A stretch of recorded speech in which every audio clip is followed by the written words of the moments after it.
Well, good morning, good evening, or good afternoon, whatever your current life situation is. Hello, YouTube.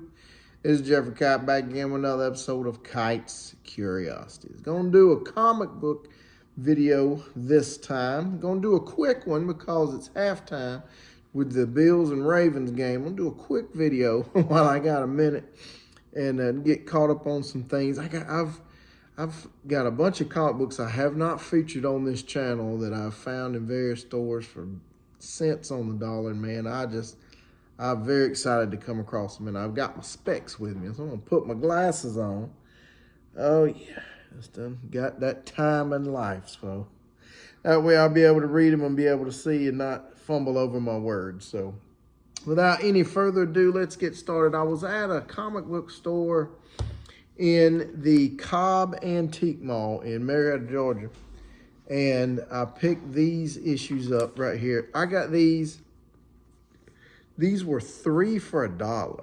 $3 for $1. I got three fairly nice keys. And then one book that I had to spend a little extra on that I've been looking for a long time. We'll get to it. So let's see. Let's start off with this one. This is Black Axe #1. Black Axe #1. This is from Marvel UK. I've never owned a Marvel UK book. I don't know how Marvel UK books get into the United States unless people are traveling or whatever, or get them while they're on vacation over in England or something. So I was kind of shocked to find this.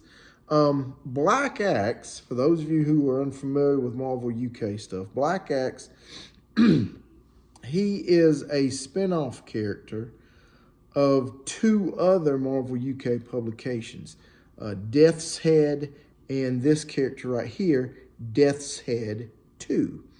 So Black Axe is like a continuation of that story and kind of a spin-off of, okay, we've had these two kind of villainous type people. Now let's bring in a hero. And so it tells Black Axe's story. So pretty neat little story right here. Pretty nice. If you come across them, pick it up. It's a nice read.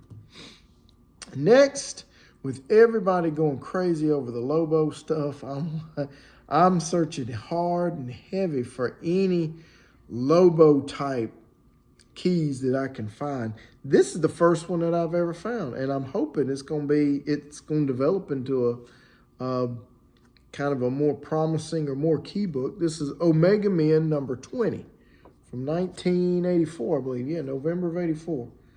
Omega Men #20. This book here tells a partial origin of Lobo, and as far as I can tell, it's the first ever origin story of Lobo.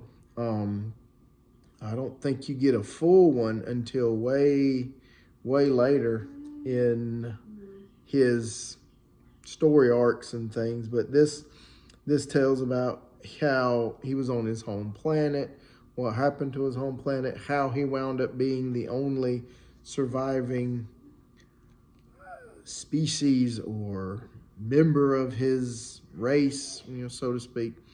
Very good read too. I like this book. It was very, very good right here. So Omega Men #20. This book I got excited about this one because this is like true sci-fi adventure, history right here. William Shatner, back a while ago, I can't remember, I want to say maybe late 80s, early 90s, might have even been later than that. He came up with these novels called TekWar. And basically it was about how people become addicted to this new drug called tech. And basically what it is virtual reality simulators. Like you see today with the Apple thing, you put the helmet on and the visor goes over your eyes and you can play like you're in a video game. in William Shatner's Tech War, people become addicted to that, which there's a lot of talk about people being addicted to technology. And it becomes like a drug to where the government has to pass laws against tech, outlawing tech. And long story short, there's a cop in there named Jake Cardigan. He uncovers some stuff and that kind of thing. He gets set up, framed for crimes and all this kind of stuff.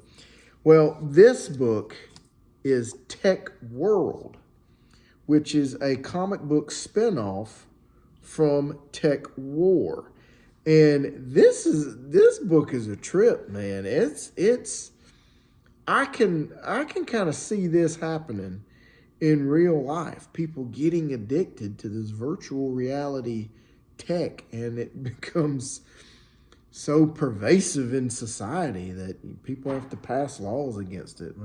But this is the cop here, Jake Cardigan, that gets set up. And in this book here, he's been sent to prison, and he gets paroled because he's the only one who can fight the tech, or knows a lot about it and all this kind of stuff. And it sets off a series of just action and adventure. I don't know how many books are in that series. I want to say about 37 or so. Pretty good read if y'all will come across some of those. Y'all pick them up. Tech World. Tech World, #1. William Shatner's Tech World. Very nice. In high grade, this book goes for $10. And again, I'm pulling these out of dollar bins. They're not bagged, they're not boarded. So I got it for 33. But all three of those books, 3 books for $1. So basically 33 cents a piece. So then I got to looking through some of their long boxes and short boxes, and I found a book that when I saw it, I was like, I never thought I would see this book in person, and I never thought I would see this book for this price. This is Captain America, #193, the Mad Bomb issue. Look at that beautiful classic Jack Kirby issue right there. That beautiful Jack Kirby cover. In my classroom at school, I have a big canvas, I guess it's 11 by 14, picture of this comic book cover right here. So when I got it at like a home goods store, trying to find decorations from a classroom. And I saw that, and I was like, man, one day I would like to own that comic book, but it'll never happen. Lo and behold, I got it. And for that, look at that price for that. I need to rebag and board it because it's an old janky bag, but I kept it so y'all could see that price right there. $8.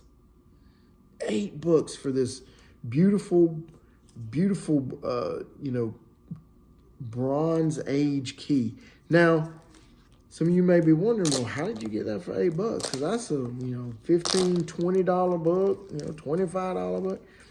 I'm gonna show you. It's not in the best of condition, but it presents well. Don't y'all think? Don't y'all think that presents well? I mean, gorgeous. I love it. See the rounded corners up there at the top, and down here at the bottom. It's seen better days. It's got some tears at the, gotta be so careful. Some tears at the top here, but it presents well. And I didn't look through it when I first got it because I just basically wanted the cover. But I opened it up when I got home, and I'm like, I wonder if all the pages are here. Why is this book so cheap? One, to be the condition, but also in the back, and you can probably guess what I'm about to say. A Marvel value stamp has been cut out.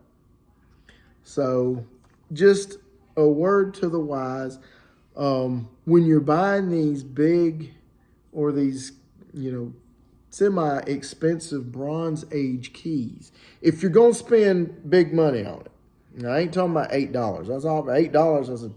I'm taking it. Whatever's inside is inside. Whatever it's like, it's like.